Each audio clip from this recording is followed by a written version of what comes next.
Okay, so I got a while here to see if I can tackle an issue here with my brand new tire.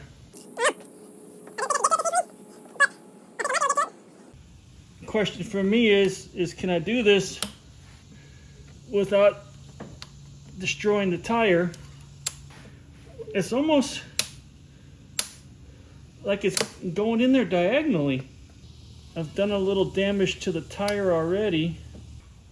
Got a couple 100 miles out of a brand new tire, and it looks like it might be destroyed.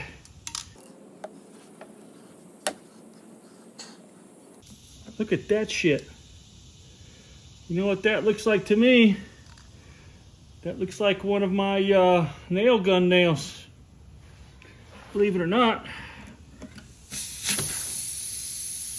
Exactly what that looks like.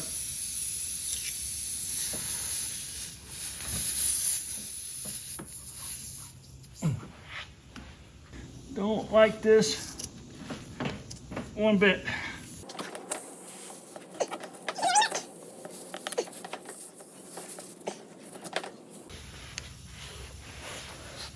I hope I've got good glue here still. I'm gonna use a rope plug. You gotta remember what kind of angle it's going straight this way. I hope my glue is good. Rubber cement type stuff. You goop it up really good. Most of it's hitting the floor. That's all right. This is kind of a one-time use type thing anyway.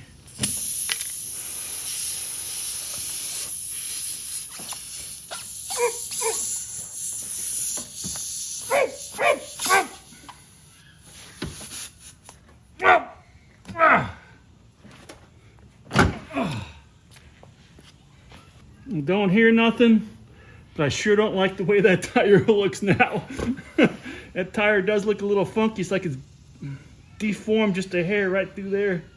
Yeah, I don't know about this being a permanent fix. Probably not a permanent fix. I just don't like the way the tire looks a little deformed. So now I'll get a razor blade and I'll cut this.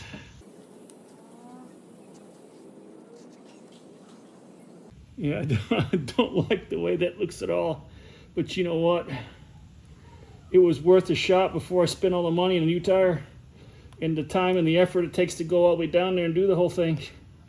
Yeah, that looks horribly deformed right there. You probably can't tell from that angle, but maybe. Let me grab the camera here and see if I can illustrate what I'm seeing there. Hard to say. There you can see a little bit.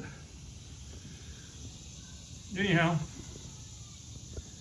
I think I'm gonna air that puppy up and look at it and see if it bleeds down.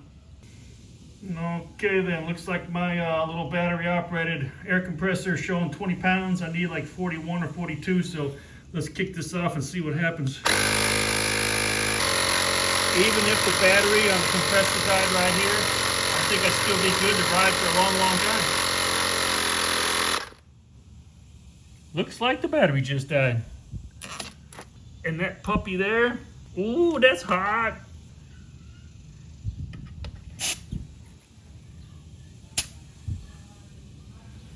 $39.6, that should be good enough to keep the TPMS from going into alarm on me. 39.6, I guess I can go ride it, watch the pressure over the course of a few days, see what happens. Okay, I was saying that I thought the obstruction might have been caused by me. I'm not so sure anymore, because at first I thought it was one of the nails for my battery operated nail gun, but those are the nails for my battery operated nail gun, and it's nowhere near the same. So this looks more like a wood screw of some sort. So there ain't no telling where that came from.